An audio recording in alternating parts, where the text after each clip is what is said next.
किसी ने बड़े कमाल की बात कही है कि घड़ी से महंगा तो घड़ी का वक्त होता है, घड़ी से महंगा तो घड़ी का वक्त होता है और जो इसकी कदर करता है उसी का वक्त होता है। नमस्कार दोस्तों, मैं मनोज एक बार फिर से स्वागत करता हूं आप सभी का आपके अपने इस चैनल पर। दोस्तों, हम अपनी इस 8 बजे वाली क्लास में मॉडर्न हिस्ट्री की बात कर रहे थे और इंडियन मॉडर्न हिस्ट्री के अंतर्गत अभी हम जो टॉपिक पे चर्चाएं कर रहे हैं वो है भारत में सामाजिक सुधार आंदोलन। भारत में सामाजिक धार्मिक सुधार आंदोलन का जो टॉपिक हमने ले रखा है, इसी टॉपिक में अनेक समाज सुधारकों की हम बात कर रहे थे।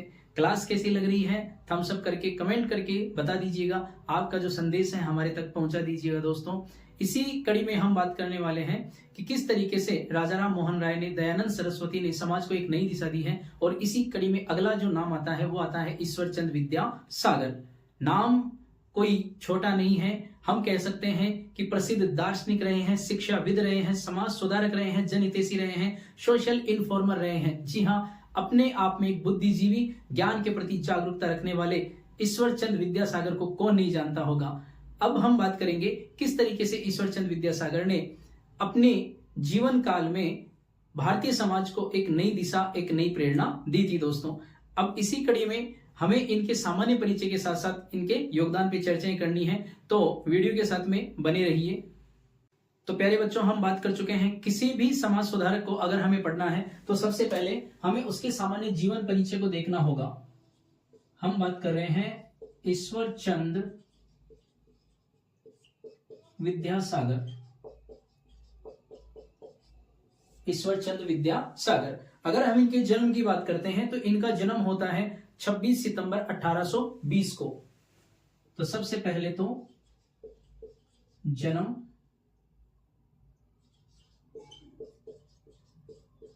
26 सितंबर 1820 ईस्वी में मिदनापुर, जो कि पश्चिमी बंगाल में होता है। ठीक है, पश्चिमी बंगाल में एक ब्राह्मण परिवार में इनका जन्म हो जाता है। अगर हम इनके देहांत की बात करते हैं बच्चों, तो 29 जुलाई 1891 को इनका देहांत होता है। मृत्यु की अगर हम बात करते हैं तो 29 जुलाई 1891 ईस्वी में कोलकाता, उस समय का कलकत्ता, वर्तमान कोलकाता स्थान पर इनका देहांत हो जाता है। जन्म एक गरीब ब्राह्मण परिवार में हुआ था। दूसरी ओर अगर हम बात करते हैं, दूसरी ओर बात कर रहे थे कि ईश्वर चंद्र विद्यासागर ज्ञान के प्रति जागरूकता रखने वाले, जन्म से ही बुद्धिजीवी थे। इसी कड़ी में ईश्वर चंद्र विद्यासागर जन्म से ही प्रखर बुद्धि के थे और यही कारण रहा कि इनके पिता ठाकुर दास, जो कोलकाता में किसी सेठ के यहाँ नौकरी करते थे, उन्होंने अनुनय विनय किया कि मेरे पुत्र को आप कैसे भी करके सहायता करें और उसे उच्च शिक्षा के लिए अपना योगदान दें। तो बात करेंगे, इन्होंने अपनी जो शिक्षा ग्रहण की है वो संस्कृत कॉलेज कलकत्ता से ग्रहण की है। अगर हम इनकी शिक्षा की बात करते हैं तो इन्होंने अपनी जो शिक्षा है वो संस्कृत कॉलेज कलकत्ता से ग्रहण की है।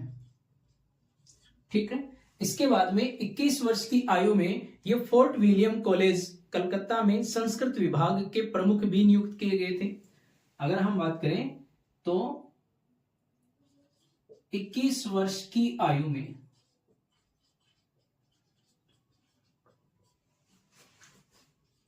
फोर्ट विलियम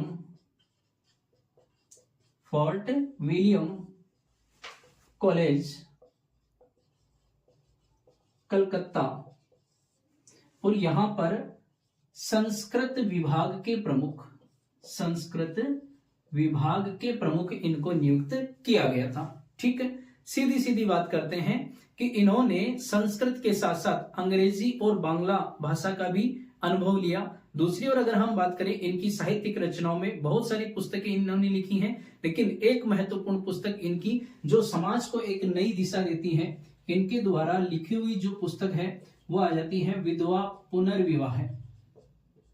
विधवा पुनर्विवाह ये इनकी एक महत्वपूर्ण कृति है और विधवा पुनर्विवाह जो कृति इन्होंने लिखी है, इसी कृति के आधार पर इन्हें ख्याति भी मिलती है, क्योंकि इन्होंने महिलाओं की स्थिति को सुदृढ़ करने के लिए, महिलाओं के प्रति जागरूकता बढ़ाने के लिए, समाज में महिलाओं को सम्मान दिलाने के लिए बहुत हद तक प्रयास किया है। और यही कारण रहा कि वर्ष 1856 में विधवा पुनर्विवाह अधिनियम इन्हीं के प्रयासों से पारित करवाया गया था। दूसरी ओर इनकी एक प्रसिद्ध रचना और भी है विद्यार्थियों, और वो आ जाता है सीता वनवास।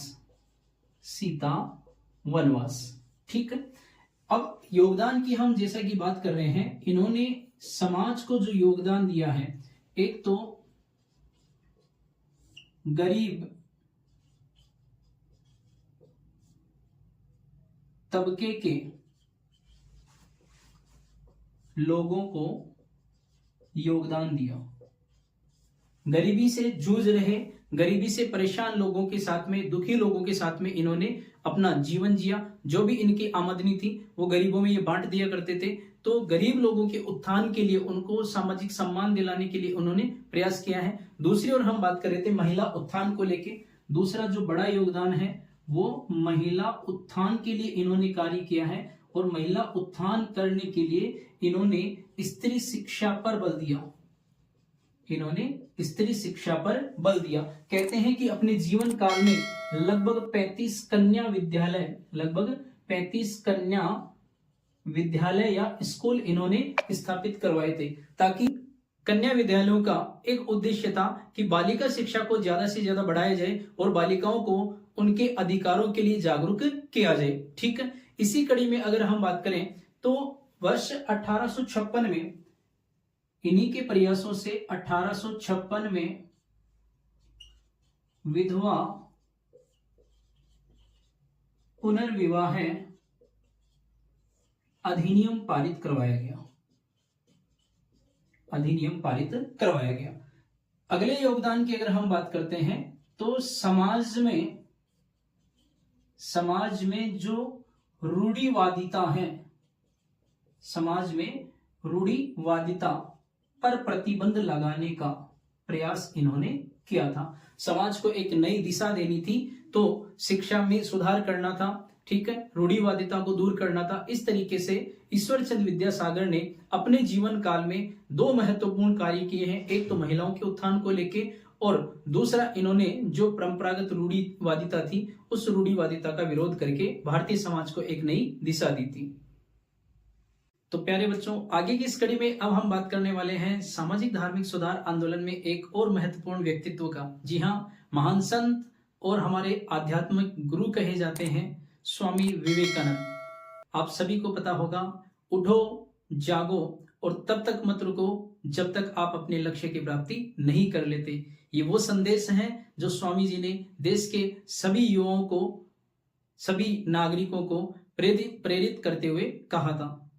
सबसे पहले तो हम बात करेंगे कि स्वामी विवेकानंद स्वतंत्र धार्मिक विचारों के व्यक्ति थे, और ये स्वतंत्र धार्मिक विचार उन्होंने अपने पिता से सीखे। जी हाँ, उन्होंने संस्कृत की जो हिंदू शास्त्र की रचना है उसका अध्ययन कर रखा था, अंग्रेजी की बाइबल का उन्होंने अध्ययन किया है, पारसी में दीवाने हफीज का उन्होंने अध्ययन किया, और इसी के चलते उनके जो संपूर्ण विचार होते हैं वो धार्मिक स्वतंत्रता पर बल देते हैं। तो बने रहिए वीडियो के साथ में। तो प्यारे बच्चों, हम उस शख्सियत की बात करना चाहते हैं जिन्होंने कहा था उठो जागो और तब तक मत रुको जब तक आप अपने लक्ष्य की प्राप्ति नहीं कर लेते। जी हाँ, स्वामी विवेकानंद। और स्वामी विवेकानंद जो प्रसिद्ध संत भी हैं, हमारे भारत के आध्यात्मिक गुरु भी कहे जाते हैं। इनके जीवन के बारे में हम थोड़ी सी जानकारी लेते हैं इस क्लास के माध्यम से। ध्यान दीजिएगा, स्वामी जी का जो जन्म हुआ, ये जन्म होता है 12 जनवरी 1863, और 1863 को कलकत्ता बंगाल में इनका जन्म होता है। वहीं इनकी मृत्यु के बारे में कहा जाता है 4 जुलाई 1902 ईस्वी को इनका देहांत बेलूर मठ बंगाल में हो जाता है, ठीक है। इनके पिता विश्वनाथ दत्त ये कलकत्ता हाईकोर्ट में एक वकील थे, और कलकत्ता हाईकोर्ट में वकील रहते हुए भी इनके पिता ने विभिन्न जो धर्म है इन धर्म ग्रंथों का अध्ययन किया, और यही कारण था कि स्वामी विवेकानंद पर या इनके जीवन के ऊपर अगर हम देखें तो इनके पिता के विचारों का यानी धार्मिक स्वतंत्र विचारों का प्रभाव था, क्योंकि इन्होंने हिंदी या संस्कृत की बात करें तो हिंदू शास्त्र का अध्ययन कर रखा था, वहीं पर अंग्रेजी में बाइबल का इन्होंने अध्ययन किया था। और अगर हम बात करते हैं पारसी की, तो दीवान ए हफीज जैसे ग्रंथों का इन्होंने अध्ययन किया और इन संपूर्ण धर्म ग्रंथों से इन्होंने जो भी ज्ञान की बातें थी वो अपने जीवन में उतारी। ठीक है, इसके बाद में चलते हैं तो इनके जीवन पर जो सबसे ज्यादा प्रभाव दिखाई देता है राजा राम मोहन राय, भारतीय पुनर्जागरण के पिता, नए युग के अग्रदूत राजा राम मोहन राय के विचारों का बहुत ज्यादा प्रभाव इनके ऊपर रहा और साथ ही साथ जो प्रभाव देखा गया वो वेदांत का। अभी हम जितने भी सामाजिक धार्मिक सुधार आंदोलन के अंतर्गत समाज सुधारकों की बात कर रहे हैं, इन सभी में एक कॉमन सी बात जो आती है वो आ जाती है कि इन्होंने जो अध्ययन किया है, इन्होंने जो बल दिया है वो वेदांत के अध्ययन पर बल दिया है, वेदांत की इन्होंने बात की है। ठीक है, दूसरी ओर कुछ पश्चिमी जो साहित्यिक रचनाओं के रचनाकार हैं इनके भी प्रभाव रहे हैं, जिनके अंतर्गत इमैनुअल कांट आ जाते हैं, जॉन स्टुअर्ट मिल आ जाते हैं और हर्बर्ट स्पेंसर आ जाते हैं। स्पेंसर की एक बुक है एजुकेशन, स्पेंसर की एक बुक आ जाती है एजुकेशन, हर्बर्ट स्पेंसर की एक बुक आ जाती है एजुकेशन। तो इस एजुकेशन बुक का इन्होंने बंगाली भाषा में अनुवाद भी किया, एजुकेशन बुक का इन्होंने बंगाली भाषा में अनुवाद भी कर दिया। उसके बाद में देखते हैं कि इनकी जो प्रमुख रचनाएं रही हैं, एक तो इन्होंने लिखा है राजयोग, एक जो पुस्तक इन्होंने लिखी है वो आ जाती है राजयोग। इसके साथ साथ कर्म योग और संगीत कल्पतरु ये प्रमुख रचनाएं हो जाती हैं स्वामी विवेकानंद जी के द्वारा लिखी हुई। फिर जीवन परिचय की बात करते हैं तो जीवन परिचय के अंतर्गत हमने देखा 1873 में ईश्वर चंद्र विद्यासागर के सानिध्य में इन्होंने शिक्षा प्राप्त की। मेट्रोपॉलिटन इंस्टीट्यूट में इन्होंने अपनी शिक्षा प्राप्त की थी। वहीं अगर हम हायर एजुकेशन की बात करते हैं, कॉलेज शिक्षा की बात करते हैं, तो इनकी जो कॉलेज शिक्षा है वो 1879 में कलकत्ता यूनिवर्सिटी में इनकी जो हायर एजुकेशन है वो पूर्ण होती है। उसके बाद में वर्ष 1881 में दक्षिणेश्वर में गुरु रामकृष्ण जो परमहंस हैं, गुरु रामकृष्ण परमहंस से इनकी भेंट होती है। इसके बाद में देखें 1881 में दक्षिणेश्वर में गुरु रामकृष्ण परमहंस से इनकी भेंट होती है। कहा जाता है कि इनकी जो भेंट हुई थी ये कलकत्ता में स्थित जो दक्षिणेश्वर है यहाँ पर काली माता मंदिर में इनकी भेंट हुई थी और रामकृष्ण परमहंस के विचारों से बहुत अधिक ये प्रभावित भी हो जाते हैं। ठीक है, उसके बाद में देखें तो 1884 में स्वामी विवेकानंद जी के पिता का देहांत हो जाता है और इन्हें आर्थिक तंगी से जूझना पड़ता है, लेकिन अपने वैचारिक सुभेदता के कारण इन्होंने अपने कार्य को विराम नहीं दिया, लगातार बने रहे भारतीय समाज के साथ में। और आगे की कड़ी में अगर हम बात करें तो 1887 में तारानगर में रामकृष्ण मठ की इन्होंने स्थापना कर दी थी। वहीं 1891 से भारत भ्रमण पर निकले और जो भारतीयों की स्थिति है, इस भारतीयों की स्थिति को देखना इन्होंने शुरू कर दिया। उसके बाद में इनको पता लगा कि हमें हमारे देश में जो धार्मिक कर्म कांड है या फिर हम ये कह सकते हैं जो धार्मिक पिछड़ापन है, इसे दूर करने के लिए एक विशेष जागृति की आवश्यकता है। तो इसके बारे में इन्होंने कौन कौन से प्रयास किए हैं करके देखते हैं। इन्हें वी दिशानंद के नाम से जाना जाता है। ठीक है, अब बात आती है कि वी दिशानंद के बाद इन्हें विवेकानंद नाम किसके द्वारा दिया गया था। तो इन्हें विवेकानंद जी का जो नाम दिया गया है वो खेतरी महाराज, राजस्थान के झुंझुनू में खेतरी रियासत के जो महाराज हैं वो आते हैं अजीत सिंह। तो खेतरी महाराज के द्वारा इन्हें विवेकानंद का नाम दिया गया और इन्हीं के द्वारा सहयोग करने पर स्वामी विवेकानंद 11 सितंबर 1893 को पार्लियामेंट ऑफ रिलीजन विश्व धर्म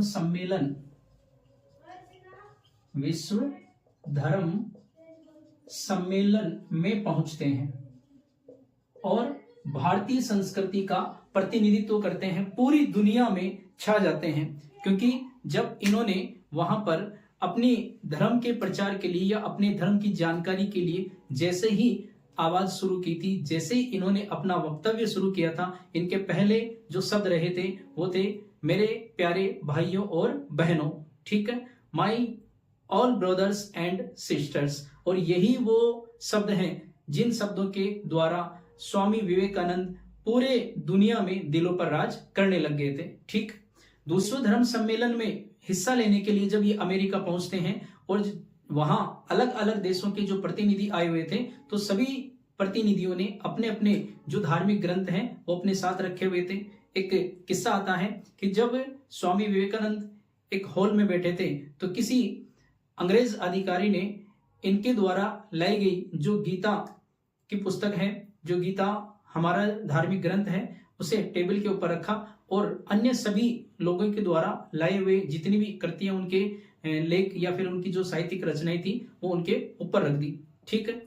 और उसके बाद में उन्होंने स्वामी जी की ओर देखा, तो स्वामी जी मंद ही मंद मुस्कुराने लगे और मुस्कुराते हुए उन्होंने कुछ नहीं कहा। तो उस अंग्रेज अधिकारी ने पूछा कि हमने आपके ग्रंथ को सबसे नीचे रखा है और फिर भी आप मुस्कुरा रहे हैं। तो स्वामी जी ने कहा कि आप बिल्कुल सत्य का साथ दे रहे हैं और इसीलिए मैं मन ही मन प्रसन्नचित्त हूं। क्यों? क्योंकि यही वो हिंदू ग्रंथ है जिसके ऊपर अन्य सभी ग्रंथों की ये जो इमारत है वो टिकी हुई है। हिंदू धर्म का जो प्रसिद्ध गीता है ये सभी धर्मों का सार है, सभी धर्मों का आधार है। ठीक है। इसी प्रकार से स्वामी जी ने अपने अनेक वक्तव्यों से पूरे विश्व में अपना लोहा मनवाया। ठीक है। तो यहाँ पर 11 सितंबर 1893 को पार्लियामेंट ऑफ रिलीजन विश्व धर्म सम्मेलन में पहुंचकर भारतीय संस्कृति का प्रतिनिधित्व कर देते हैं। वहीं स्वदेश जब लौटते हैं तो वर्ष 1897 में रामकृष्ण मिशन की स्थापना की जाती है। रामकृष्ण मिशन की स्थापना स्वदेश लौटकर कर देते हैं और रामकृष्ण मिशन की स्थापना के बाद में इनके जो मुख्यालय रखे जाते हैं, एक तो कलकत्ता के वेल्लूर में इसका मुख्यालय रखा जाता है और दूसरा जो मुख्यालय होता है वो अल्मोड़ा के मायावती स्थान पर रखा जाता है। वहीं कहा जाता है कि इसका जो पंजीयन है, ठीक है, रामकृष्ण मिशन का जो पंजीयन है वो सोसाइटी रजिस्ट्रेशन एक्ट के तहत 4 मई 1909 को किया गया था। ठीक है। इसका 4 मई 1909 को इसका रजिस्ट्रेशन किया गया था। ठीक।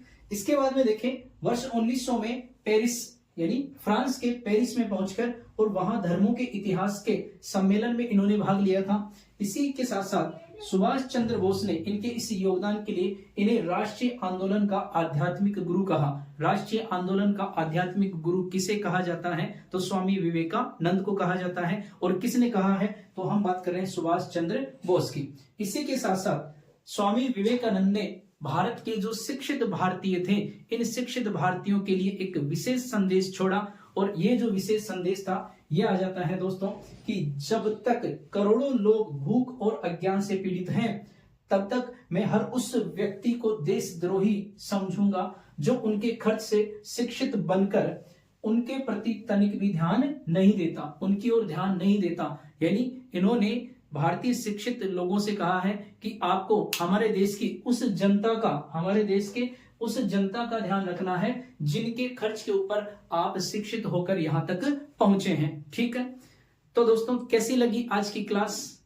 अगर क्लास अच्छी लगी है तो लाइक जरूर कीजिएगा, कमेंट भी कीजिएगा और अपने दोस्तों में इसे शेयर भी कीजिएगा। ये हमने हमारा एक विशेष जो टॉपिक था भारत में सामाजिक धार्मिक सुधार आंदोलन, उसको कंप्लीट कर लिया है। एक नए कंटेंट के साथ, नए टॉपिक के साथ, नई क्लास में हम आपके साथ चर्चा करेंगे। तब तक के लिए जय हिंद, जय भारत।